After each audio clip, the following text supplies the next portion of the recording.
தகவல் சொல்லியிருந்தாருங்களா? லேண்ட் பண்ணும்போது just engine fault, single engine தான். அந்த இன்ஜின் ஃபால்ட்டுங்கிறதுனால முன்பக்கம் சேதமடைஞ்சிருக்கா? இதனால சேதமடைஞ்சதா சார்? லேண்டிங்ல இங்க இம்பாக்ட்ல அது டேமேஜ் ஆயிருக்கு. அது மாதிரி இன்ஜின் ஃபெயிலியர்னால இறங்குனாங்க. இறங்கும் போது லேண்டிங் இதனால கியர் ஃபெயில் ஆயிருக்கு. சேலங்கர பயிற்சி இருக்கு. இந்த சைடு வந்து வான்வெளியில வந்து பயிற்சி கொடுக்கறாங்க. ரெகுலரா இல்ல. இப்ப திருச்சி ஏர்போர்ட்டுக்கு லேண்ட் ஆவாங்க இவங்க. they will be ஓவர் ஃப்ளையிங்ல இருக்கிறாங்க. then they are landing also.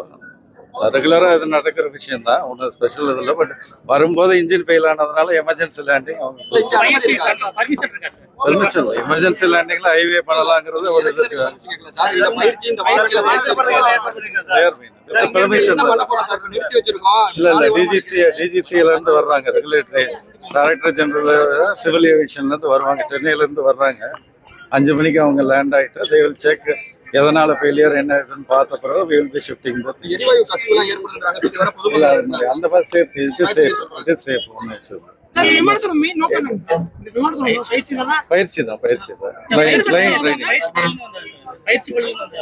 பயிற்சி தான். சேலம் டு இது இருக்கு இல்லையா, திருச்சி ரெகுலரா லேண்டிங். இன்னொரு ஃபிளைட் லேண்ட் ஆகி அவங்களும் வந்துருக்காங்க. அந்த பயிற்சி விமானத்தை டேக் ஆஃப் பண்ணும்போது முழுமையா செக் பண்ணாங்களா? இது மாதிரி ஏற்கனவே பறக்கறதுக்கு உள்ள விமானம் இனிஷியல் ஸ்டேஜ் இல்லையா, இப்பதானே இறங்கி இருக்கு. அதே normally they are doing procedures அவங்க பண்ணிட்டு இருக்காங்க. டேக் ஆஃப் பண்ணும்போது செக் பண்ணாங்களான்னு கேக்குறோம் சார். அது we have to verify. இந்த என்கொயரி அதுக்கு தான் வர்றாங்க. டிஜிசி வந்து என்கொயரி பண்ணிட்டு அதுக்கு சார் நீங்க திருச்சி ட்ரைனிங் ஏர்போர்ட் டைரக்ட் பண்ணாங்க.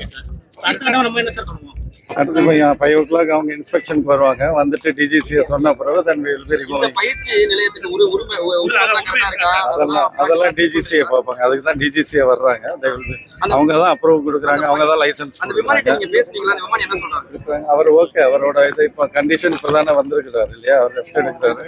அவர்கிட்ட என்கொயரி பண்ணுவாங்க. பண்ணி டிஜிசி இன்ஸ்பெக்ஷன் பண்ணிட்டு after that they will decide what is it will be shifted. Trichy ஏர்போர்ட்ல ஷிஃப்ட் பண்ணிட்டு அப்புறம் ரெக்டிஃபை பண்ணிட்டு திருப்பி இப்போதைக்கு வரும். இன்னும் இன்சிடென்ட் பெருசா இது இல்லை. ஒன்லி ஏன்னா இன்ஜின் ஃபெயிலியர் தான். அந்த லேண்டிங் இதுல மோதினதுல கொஞ்சம் இருக்கு இல்லையா, மற்றபடி சேஃப்டி ஒன்றும் இஷ்யூ இல்லை. பட் என்னோட ரிக்வஸ்ட் நீங்க சொல்லுங்க, பப்ளிக் கொஞ்சம் மூவ் பண்ணுங்க. நீங்க நீங்க பெரிய விபத்து தவிர்க்கப்பட்டது. துரிதமா செயல்பட்டு ஆமா அதனால என்ன பெரிய விபத்து தவிர்க்கப்பட்டது. ஃபெயிலியர் ஆயிருக்கா? ஆமா கண்டிப்பா. ஒரு ஏன்னா பொருள் சேதாரம் தான் இருக்கு, ஆள் சேதாரம் இல்லை. 2 பேரும் safe. they have done nicely.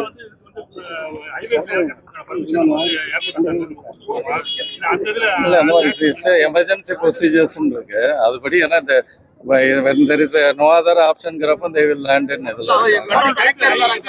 contingency plan. Control room they inform just landing.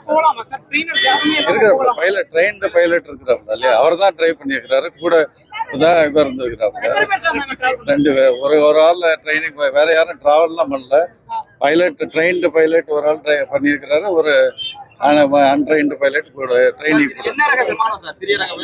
Cessna single.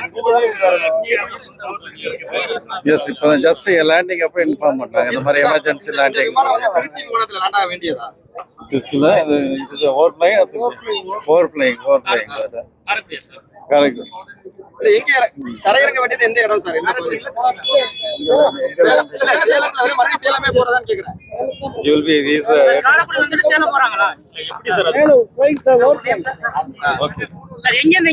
Salem Karaikudi Salem back over flying only not landing. Karaikudi போயிட்டு திருப்பி சேலம் போறாங்க.